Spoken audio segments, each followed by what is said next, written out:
ముందర దుంకిచ్చినాం. అది మీరందరూ దానికి సాక్ష్యం. ఇలాగా మంచినీళ్ళు కట్నే ఇల్లు పెట్టినపోయి ఉన్న పథకం కేసీఆర్ ఆయమల్ని అయిపోయింది. ఇంకా మంచినీళ్ళు కూడా ఇయ్యే శాతం అయితే లేదా? మేము ఇంత సిపాయిలం అంత సిపాయిలం అని ఎగిరెగిరి దుంకితే మాట్లాడితే మంచినీళ్ళు ఇచ్చే కూడా శాతం అయితే లేదా?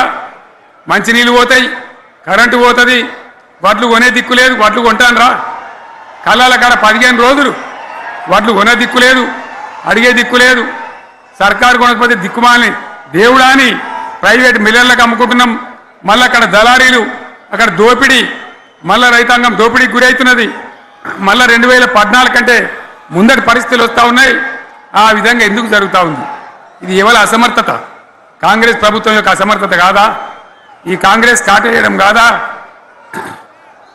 నేను ఒక్కటే మాట మిమ్మల్ని కోరుతా ఉన్నా, ప్రజలకు నేను అడుగుతా ఉన్నా. పేదలు గుడిసెలు వేసుకుంటారు, ప్రభుత్వ జాగాలలో పాపం తెలిసి తెలియక కొన్ని వేసుకుంటారు. బీఆర్ఎస్ గవర్నమెంట్లో హైదరాబాద్తో సహా వరంగల్తో సహా అనేక పట్టణాలలో అనేక ప్రాంతాలలో రాష్ట్ర వ్యాప్తంగా లక్షలాది మందికి మేము పట్టాలు ఇచ్చినాం. బుల్డోజర్లు పెట్టి జేసీబీలు పెట్టి మేము చెరువులలో పూడికెళ్ళి తీస్తే వీళ్ళేమో హైడ్రా అని మన బొందా అని పెట్టి పేదల ఇండ్లు కూడా కొడతా ఉన్నారు. ఆనాడు చెరువు పూడికెళ్ళి తీసిన బుల్డోజర్లు ఇలా పేదల ఇండ్లు కూడా కొడతా ఉన్నాయి. ఇవన్నీ మనం చూస్తూ ఉన్నాం. చూసి మౌనంగా ఉందామా, కొట్లాడదామా, ఏం చేద్దాం అనేది మనం ఆలోచించే సమయం వచ్చింది.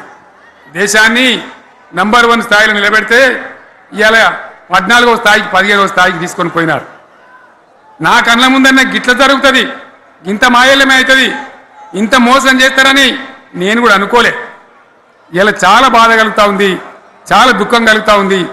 ఇంకా ముందరికి పోవాల్సిన తెలంగాణ ఇలా వెనుకకు అయిపోతున్నా ఉన్నది. మళ్ళా ఎవరు దీనికి కారణం? ఈ దుర్మార్గులు కాదా?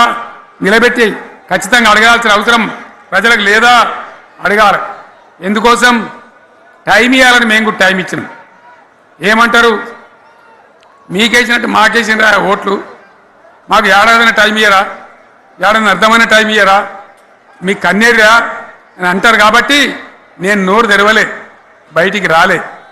కృష్ణా జలాల మీద గడబడి జరిగితే ఒక్కసారి అక్కడ నాయకులు తీరికపోతే నల్లగొండలో పోయి ఒక గర్జన చేసి వచ్చినా కానీ నేను ఎక్కడ బయటికి రాలే, మాట్లాడలే. కానీ ఏడాది అర్థం అయిపోయింది, ఇంకేం పాడైంది? పువ్వు పుట్టంగానే పరిమళిస్తుంది అన్నట్టు ప్రభుత్వం కథ తెలియదా? ఇంకేమన్నా వీళ్ళకి టైం ఎక్కడిది? వీళ్ళు ఏం చేస్తారు? చివరి 6 నెలలు అయితే ఎలక్షన్ అయినారు. వీనికి ఉన్న టైమే 2.5 ఏళ్ళు. ఈ 2.5 ఏళ్ళలో వీళ్ళు చేస్తారు, మనం బతికి ముందర పడతామా?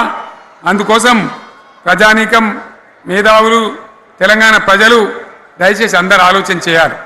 ప్రతిభాన్లు